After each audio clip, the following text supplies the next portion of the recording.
ओम साई राम सभी साईं भक्तों को। तो आज हम बाबा की एक भक्त श्रीमती जोग के बारे में सुनेंगे। आइए सुनते हैं। साईं बाबा श्रीमती जोग को बहुत प्यार करते थे तथा उनका बहुत आदर भी करते थे। साईं बाबा प्रेम से उन्हें माँ, आई कहकर बुलाते थे। वह उनकी ओर अनुरक्त थी और जो भी प्रसाद वह चाहते उसे बनाती, और जिन भक्तों को बाबा उनके पास रहने के लिए भेजते वह उनका बहुत अच्छी तरह ख्याल रखती और उनका आदर सम्मान करती थी।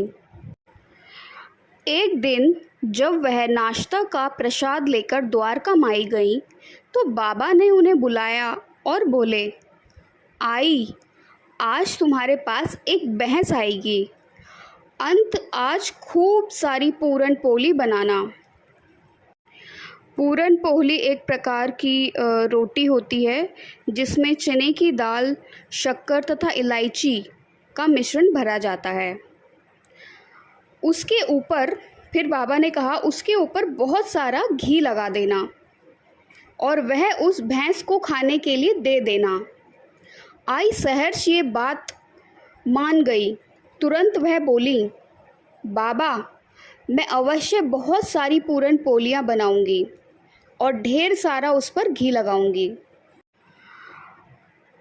परंतु वह बोली, उस भैंस को मैं ढूंढने कहाँ जाऊंगी और मैं उसे कैसे पहचानूंगी कि आपने ही उसको भेजा है। बाबा ने उत्तर दिया, आई, तुम इस बात की चिंता क्यों करती हो? जैसे ही तुम पूरन पोली बना लोगी वह भैंस खुद ही तुम्हारे पास आ जाएगी और तुम्हारे पिछले दरवाजे की तरफ आ जाएगी और तुम्हारी प्रतीक्षा करेगी। श्रीमती जोग आई बाबा के उत्तर से संतुष्ट हो गई। आई फिर घर चली गई। बहुत ध्यान से उन्होंने ढेर सारी स्वादिष्ट पूरन पोली बनाई, इस बात का ध्यान रखते हुए कि वह घी से परिपूर्ण थी।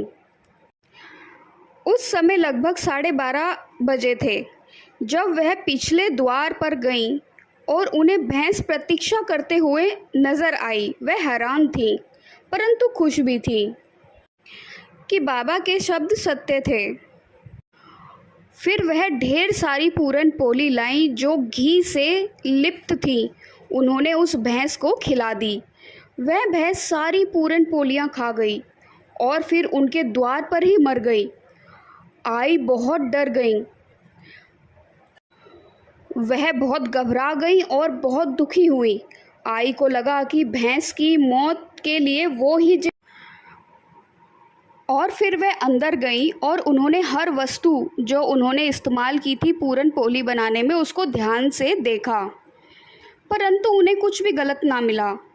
उनके मन में उपद्रव होने लगा। वह बोली, मैंने तो पूरन पोली प्रेम पूर्वक शेयर्स बनाई थी, फिर ऐसा क्या हुआ जो ये भैंस मर गई? मैंने तो उसे नहीं मारा, परंतु उसकी मौत का सब मुझे ही जिम्मेदार ठहराएंगे। सब लोग मेरे बारे में क्या सोचेंगे, क्या कहेंगे? मैंने तो बस बाबा के आदेश का पालन किया है। और यह भैंस किसकी हो सकती है? जब उसके मालिक को पता लगेगा तो वो क्या कहेगा कि मैंने भैंस को मार दिया।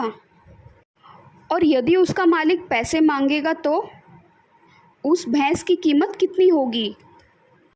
और यदि उसने मेरे खिलाफ शिकायत दर्ज करवा दी तो तब क्या होगा? उसका नतीजा क्या निकलेगा? साईं बाबा तो इस सृष्टि के रचयिता हैं।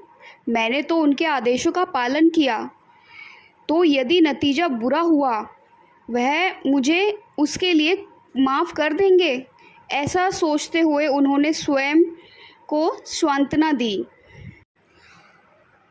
अब वह डरी सहमी बाबा के पास गई और बाबा को उन्होंने जो कुछ भी हुआ विस्तार से सुनाया। बाबा बोले, आई, डरो नहीं, जो हुआ वह बुरा नहीं था, क्योंकि वह तो वैसा ही होना होना था, वह तो लिखा था। और उस भैंस की यही इच्छा शेष रह गई थी।